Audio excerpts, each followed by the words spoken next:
পদ্মারানী মেকার্সে আপনাদের সবাইকে স্বাগত জানাই। আজকাল কোনো জুয়েলারি ভিডিও না, আজ একটু অন্যরকম। আর আমার কাছে একটা নতুনত্ব জিনিস আমি চেষ্টা করছি, সেটা আপনারা কিছুটা দেখে আশা করছি বুঝতেই পারছেন। হ্যাঁ, ঠিক ধরেছে, দইয়ের খড়িতে কলকা ডিজাইন।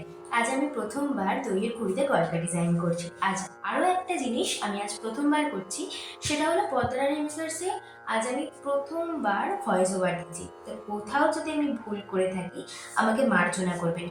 আমার ভিডিওগুলো ভালো লাগলে, না শুধু ভালো লাগলে না, খারাপ লাগলে, ভালো লাগলে এবং আমার ভুলগুলো অতি সহজে শুধরে দেওয়ার জন্য আপনাদের কমেন্ট আমার খুব প্রয়োজন। অবশ্যই কমেন্ট করবেন ভিডিওটি কেমন লাগলো, আর শেয়ার লাইক করতে কিন্তু ভুলবেন না। আর আমার চ্যানেল থেকে তাড়াতাড়ি সাবস্ক্রাইব করে দিন, যাতে আমার ভিডিওগুলো আপনাদের কাছে তাড়াতাড়ি পৌঁছে যায় এবং আমার ভুলগুলো অতি সহজে আপনারা শুধরে দিতে পারেন। আপনাদের সাথে কথা বলতে বলতে দেখতেই পাচ্ছেন আমি সাদা অ্যাকোয়াটিক কালারটা লাগিয়ে নিয়েছি, আর তার সাথে আমি করে নিয়েছি লাল অ্যাকোয়াটিক কালারটা। তো এটা শুকনো হওয়া পর্যন্ত আমাকে তো অপেক্ষা করতেই হবে, আর আপনাদেরও অপেক্ষা করতে হবে পরের পর্বটিতে সম্পূর্ণ ভিডিও পাওয়ার জন্য। আজকের জন্য টাটা।